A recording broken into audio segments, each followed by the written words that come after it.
Hello, good morning, everybody out there. Hello there, my name's Ian. I'm speaking to you this morning, and this is my podcast that I do in relation to my book, Living with Mitochondria Against All Odds. It is still available on Amazon.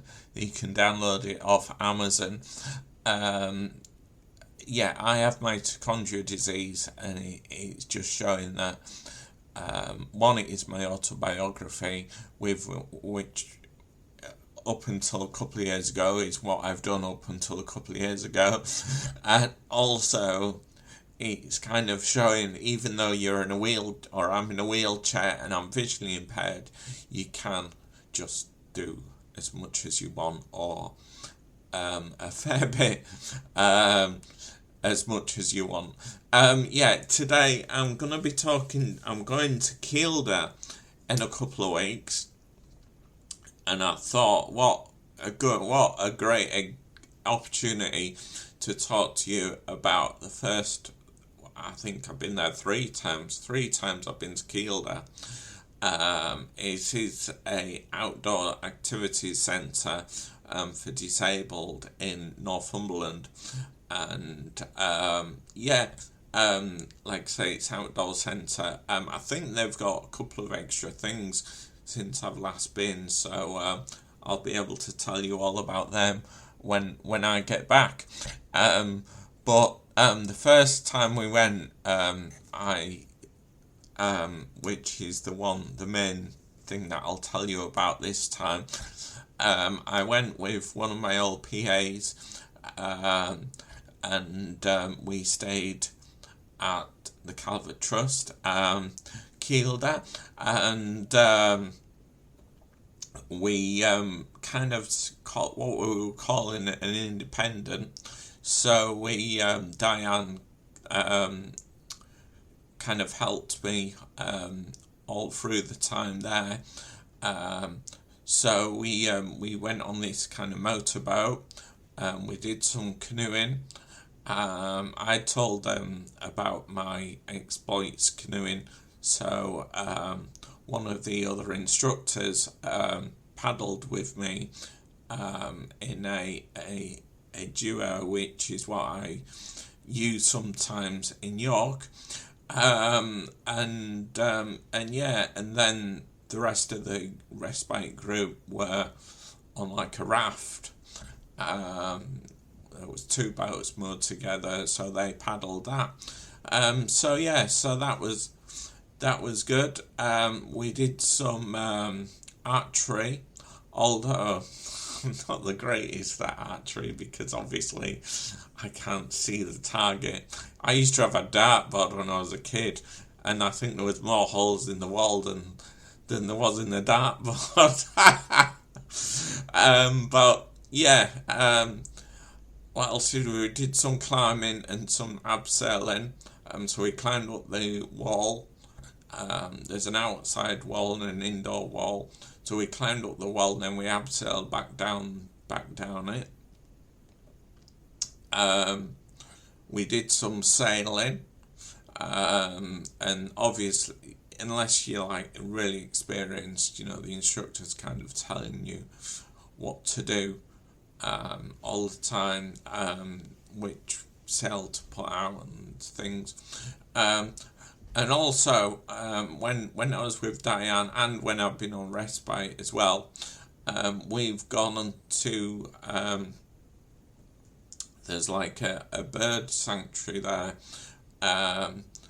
where most of the times these birds are kind of on hooks on their perches, and twice a day they do demonstrations of these birds. One other thing that I remember from a time there with Diane is they had this inflatable assault course called the Velcro Olympics. So you kind of put this like suit on that had one part of the Velcro, and all the way through the inflatable course was the other side of the Velcro. So no matter how far where you went on the assault course, you always stuck to the inflatable part. So that was incredibly difficult to get through that.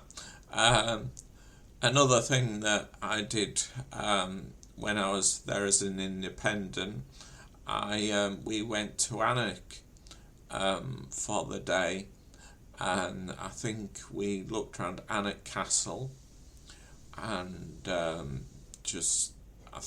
don't think it was a very big place, but we had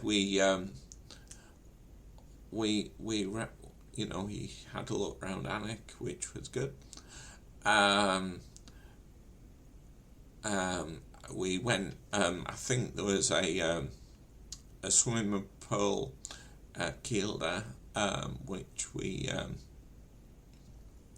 tried, and there was a sauna there as well, which was really good.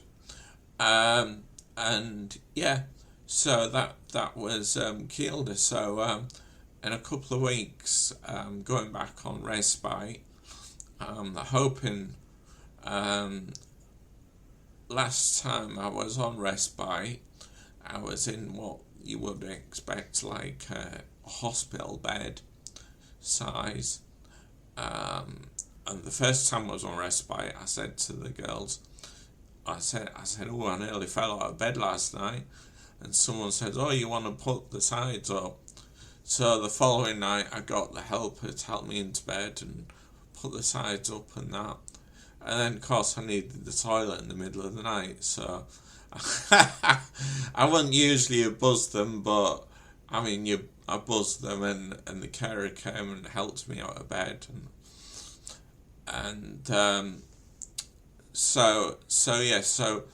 but I've already spoken to the carers, and I think they're gonna, put me in a more sufficient bed, because I said I sleep, in a double bed, but I have bed posts on the side of the bed so I don't fall out of bed. That's here because it has happened before today, and yeah, so yeah, that's something that I'm really looking forward to in the next couple of weeks. Something else we did in Kielder, I think there was a sensory room. If I remember one time rightly, I went into this sensory room and I asked for some time in there, and it was just a relaxing room that you could kind of chill out in. But if you've enjoyed this podcast about me talking about Kielder, and you haven't read my book as yet, please get my book off Amazon. It is called Living with Mitochondria Against All Odds, and yeah, as I say, it is on Amazon, and it's mainly about me. Well, it is about me, my autobiography up until a couple of years ago, and basically saying, even though even though I'm in a wheelchair and I'm visually impaired, you can still get on and do crazy things in life, which we have done over the years. So anyway, thank you for listening, and I'll see you soon. Okay, thank you, bye.